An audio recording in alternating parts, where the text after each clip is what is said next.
Hi, I'm Rick Steves, back with the best of Duke's West Campus. And we're not just talking basketball and Cameron, we're talking about some of the things where I'll take you on this tour. We're going to go into the VR lab, we're going to go into the makerspace, the collab, and we're going to take you into some special spaces like the glass eyeball collection.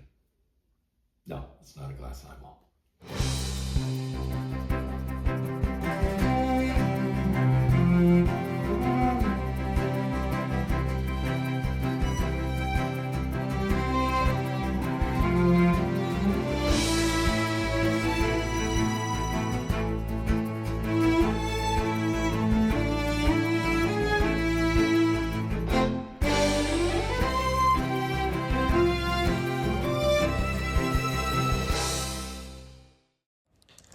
We're in the code lab now, one of the biggest spaces of its type on campus.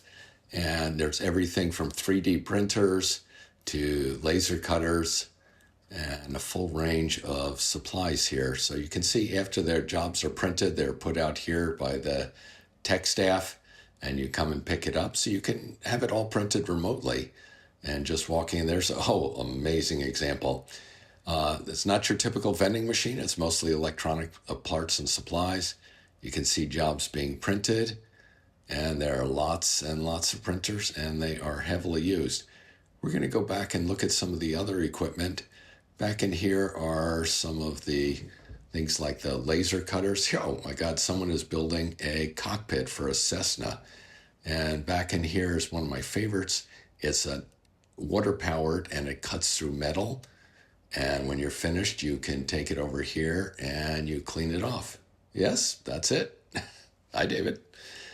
All right, now we're going to come back out of this space. It's a little bit of a warren. There are CNC routers and lots of other supplies. There's also sewing machines. Not exactly what you would expect, but it comes in really handy. Lots of extras there. And there are also several computers in here where you can actually design and build it. These folks are building the controls for the Cessna. They're part of the aerospace club on campus. They do flight simulators, and they're very serious about this work. You're going to look at a couple of examples of things that were printed. Actually, this is laser cut. It's exquisite. There was an artist who came in and did a residency. You can just see the amount of detail that went in there. A lot of medical devices are also produced here in another room that's off to the side. And there's a robotic, Enable is the group that does it. It's for prosthetic arms. And all of the 3D printing is free. Oh, you probably wouldn't even know what this is. Hello? Hello? Anybody there? Yes. What did Alexander Graham Bell say? I don't remember. Most people forget that there is another chapel at Duke, and in some ways I like it even more. We're just going to zip down the road here. And yep, I'm tempted to slide down the banisters, but no, on second thought, I don't think I will. So we'll enter these doors. It's actually part of the Divinity School, and we'll go right up through these doors. Bam! Okay, and we're coming up, and we're going to go up the stairs. There's a group up there, and I think they were practicing or rehearsing in the space. So we'll just climb up, and there they are. You can just hear. Now off to the right, and it just sort of comes right up on you. You go in, you don't know what to expect. We open the doors, and voila. It has many of the same features replicated from the big chapel, but it is quite a wonderful, warm space. When I bring students in there, they love to practice preaching. And we're leaving that chapel, and we're going to head to the big chapel. I told you there'd be a lot of steps, but we're doing it faster than a normal walking. Yeah. On the left is the memorials, and there's the church. Yep, there's weddings all the time here. So you can't always count on being able to get into the chapel because of all the weddings, particularly when the weather is nice. All right, we're going to check out the entrance to the chapel. because there are all these stone statues, but one is missing. So the story about that, it was the Robert E. Lee statue, and it was removed when it was damaged. When you're going into the chapel, be sure you go down the center aisle because we don't want to create congestion, and you can go off to the side. And here is the ofrenda. It's an amazing Day of the Dead tribute. And then passing that, and on the left, we'll go back where the Duke family is actually interred. It's above ground. So they're literally not buried. Their bodies are under there. It wasn't until recently that Duke started putting up signs on their buildings, and you had to rely on the stonework to tell you what was in the building. For instance, on this, gives you a little bit of hint. That's a little bit more obscure, but when we look down the side, there's an actor's mask, there's a musical instrument, an old projector, and this is all meant to convey it's a performing arts space. Right outside the chapel are some of the steps that are really worn down. And you can just see as we come over here, everything looks normal. And you come over and you see people hesitating a little bit, but you can start to see portions of the steps are worn more than the others. It's clear that a lot of people just came down these steps and wore it out over 100 years or so. Let's look carefully at that. Actually, that's not the case. When it was first built, they took a grinder and made it look old. So it's been that way ever since it was constructed.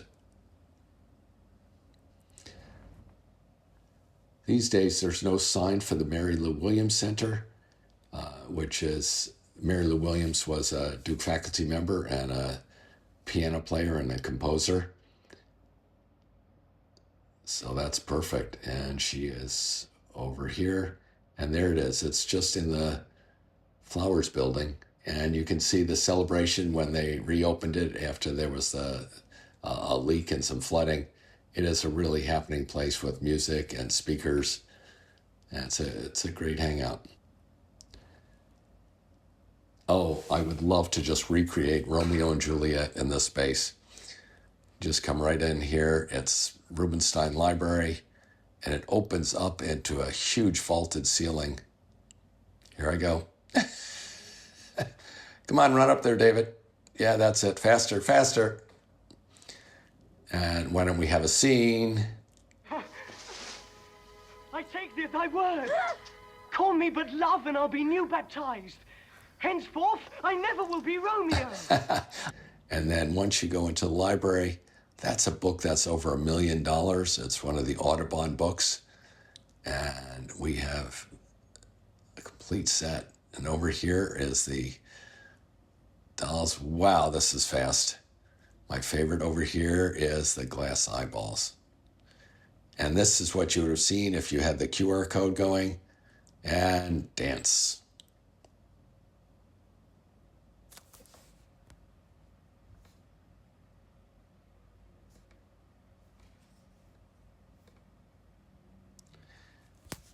Now, it's based on the ivory mannequin. We had that scanned, and then you pull it apart, and this is the way physicians learned how to dissect.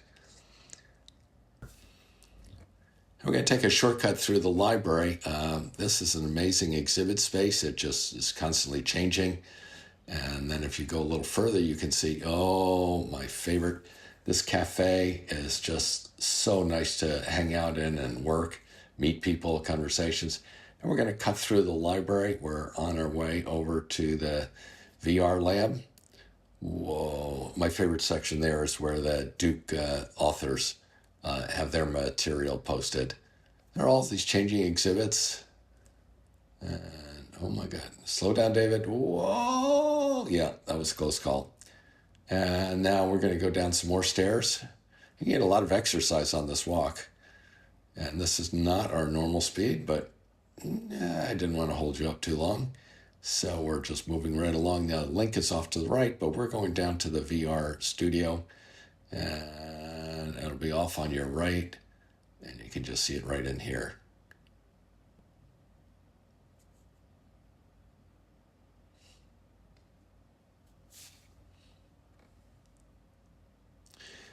Within the studio, there are several computers with the large screens for monitoring, and a little exhibit of all of the AR and VR devices so people can understand the evolution of them. And there are there's the Apple Vision Pro, and there's several other systems.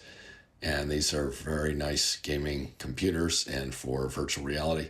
Oh, Duke Aviators, this is their secret hideaway. And here's one of the students who's working on, it looks like a first-person shooter game. I guess not. Another fun activity is to go down into the lower level 2, and they have all the movable shelves. Yeah. And it stops, of course, when someone goes inside. But the question for students is, why?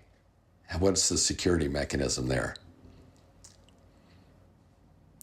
For a fun adventure, it's to wander over to Bostock Library, which is one of the 3. PBR, like peanut. And we're going to cross over. So we're going from Perkins, and we're going to enter Bostock, which is when I talked about a newer building. This is it, but it still maintains the same character. And a fun game is to have someone hide in this space and see if in 30 seconds they can be found. Another fun activity is just take these, and they're all on wheels, and you can maneuver them and create a totally enclosed space. Great fun for middle school kids and bigger kids. These chairs are really special. You might not know it offhand. We'll come back to that, and you'll see exactly why.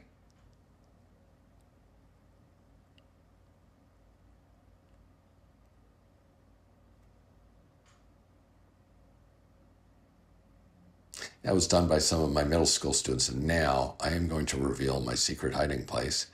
There are all these little study places here, and we're going to go back in here, and because there's a load-bearing column there, it creates a beautiful hiding place.